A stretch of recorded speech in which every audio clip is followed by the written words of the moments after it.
Excellencies, distinguished colleagues, I declare open the 10th session of the 50th session of the Working Group on the UPR. We were supposed to meet today in order to proceed with review of the USA. Nevertheless, I note that the delegation of the USA is not present in this room. Please allow me to recall that on the 3rd of September 2025, I informed the Office of the Council of the letter addressed to the High Commissioner for Human Rights from the Chargé d'Affaires of the Permanent Mission of the USA to the United Nations Office and other international organizations in Geneva, informing us that the USA will not be participating in their 4th cycle of the UPR.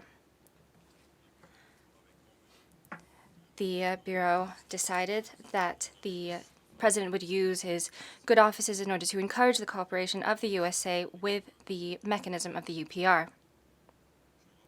I would also like to recall that on the 24th of October, I informed the Bureau that my letter addressed to the Chargé d'Affaires of the Permanent Mission of the USA to the United Nations, dating the 17th of September, was left unanswered, and that my additional attempts to engage in a dialogue with the Permanent Mission on this issue did not enjoy a positive response. In addition to this, the Secretariat informed us that the USA have yet to submit their national report, nor have they responded to the note verbale from the Secretariat regarding the next session of the Working Group. As indicated in the summary of the meeting of the Bureau of the 24th of October 2025, the Bureau decided to continue with decision OM 7101 of the Council, as well as the approach applied in similar cases during the 15th session of the Working Group on the UPR in January 2013, which serves as precedent. And that would be, if the USA are not present in the room in order to participate in their review, the session of the Working Group would be suspended, and the Council would hold an organizational meeting with a view to considering and adopting a draft decision on the lack of cooperation of a member state subject to the review with the mechanism of the UPR. Considering the aforementioned, we will suspend the meeting of the Working Group on the UPR, and we will immediately convoke an organizational meeting of the Council in order to evaluate the situation resulting from the absence of the USA and to take a decision on how to proceed.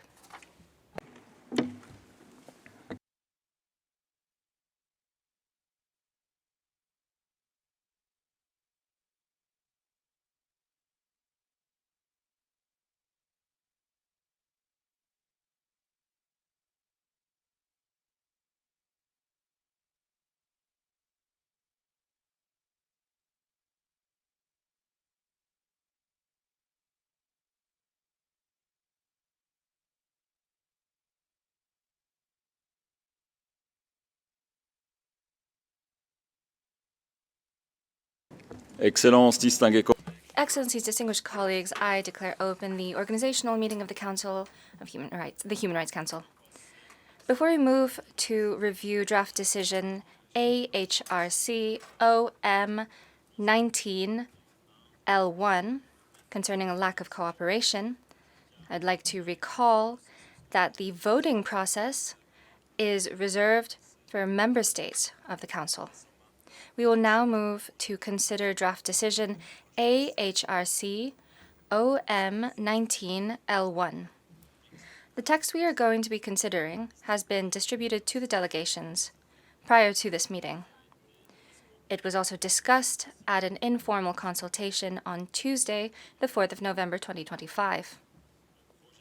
The draft decision calls on the state concerned to resume cooperation with the UPR mechanism and requests that the President of the Council take all necessary measures to encourage the state to resume this cooperation and report on the results of its efforts to the Council at its ordinary sessions. The draft decision also provides for a delay of the UPR of the USA to be held in 2026 during the 53rd session of the Working Group on the Universal Periodic Review. This still leaves the possibility of scheduling the review for a date prior to this. Without further ado, I will give the floor to the member states of the Council for general comments on the draft decision. Delegations that would like to take the floor are requested to raise their flags. You have 3 minutes to speak. I give the floor to the distinguished representative of Cuba. Gracias. Thank you, Mr. President. The Cuban delegation voices its firm commitment to the UPR, which has proven its importance, usefulness, and concrete results to contribute to the promotion and protection of human rights and to tackle national challenges for all countries on an equal basis, independently of the size or economic power or financial power or military power of the state concerned.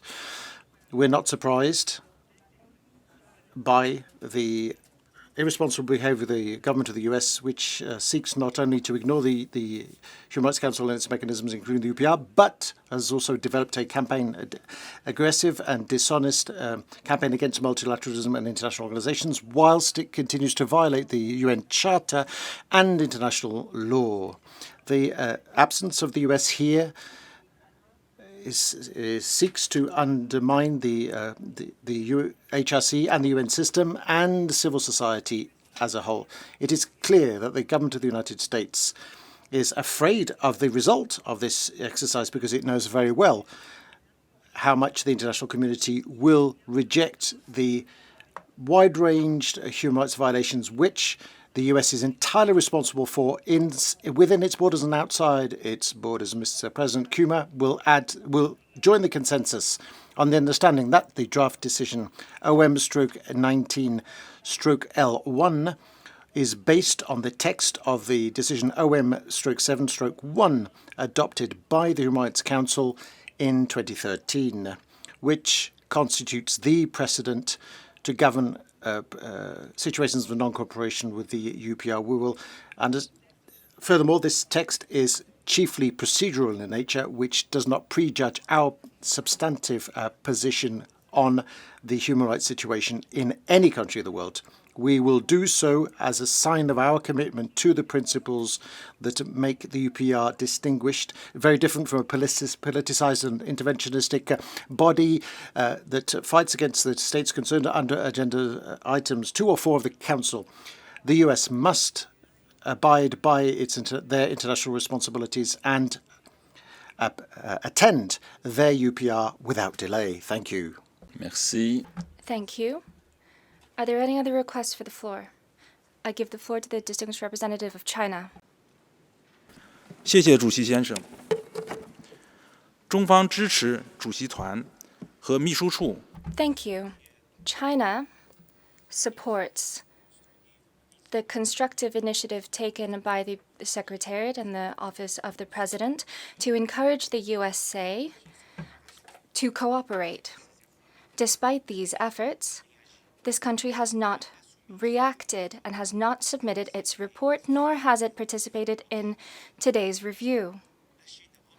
China regrets this lack of respect for the UPR mechanism. China has taken a constructive role in the consultations on non-cooperation of states with the UPR mechanism, and we regret that our opinions were not reflected in the text distributed by the Bureau. The draft decision is not strong enough. It does not explicitly urge the USA to submit a national report for consideration. Nevertheless, considering the fact that the draft decision calls on the USA to resume its cooperation, China does align itself with the consensus in a constructive spirit. Finally,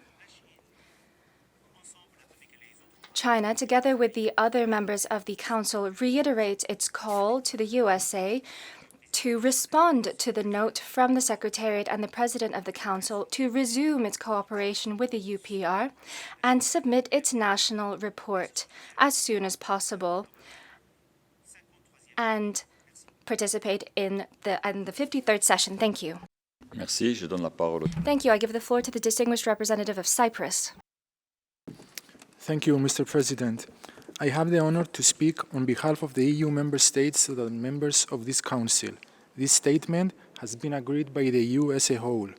From the onset, the European Union would like to reaffirm its steadfast support for the Universal Periodic Review, a vital and unique mechanism for promoting human rights globally. The UPR is effective precisely because it is universal. Preserving that universality is essential to safeguarding the UPR's credibility and impact. The EU regrets any situation in which full engagement with the mechanism does not occur, including the decision by the United States not to participate in their review today. All states are subject to the scrutiny of their human rights situation by the international community. All states should therefore take advantage of the UPR to discuss their human rights situation with their peers. The UPR provides a vital space for self-reflection and transparency by shedding light on potential blind spots and receiving recommendations for improvement. This process strengthens accountability, trust, and fosters constructive dialogue among states. We remain committed to ensuring that the UPR continues to be a constructive, inclusive, and fruitful platform for all. The EU will continue supporting this important mechanism and stresses the importance of all states' full engagement with it. I thank you. Merci. Thank you. I do not see any other requests for the floor. Are there any members of the Council that would like to make an explanation of vote before we take our vote? I see no request for the floor.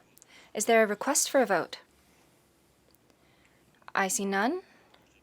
The draft decision, AHRC OM 19L1, is therefore adopted. Are there any delegations that would like to make an explanation of vote or a general comment after the vote? I see none. Excellencies, distinguished colleagues, we are now coming to the end of this organizational meeting of the Human Rights Council. We will resume the work of the working group on the UPR on Monday at 9 a.m. for the review of the Marshall Islands. Before we close this organizational meeting, please allow me to recall that we will immediately launch an open information consultation on the organization of the 38th extraordinary session of the HRC. I now declare closed this organizational meeting.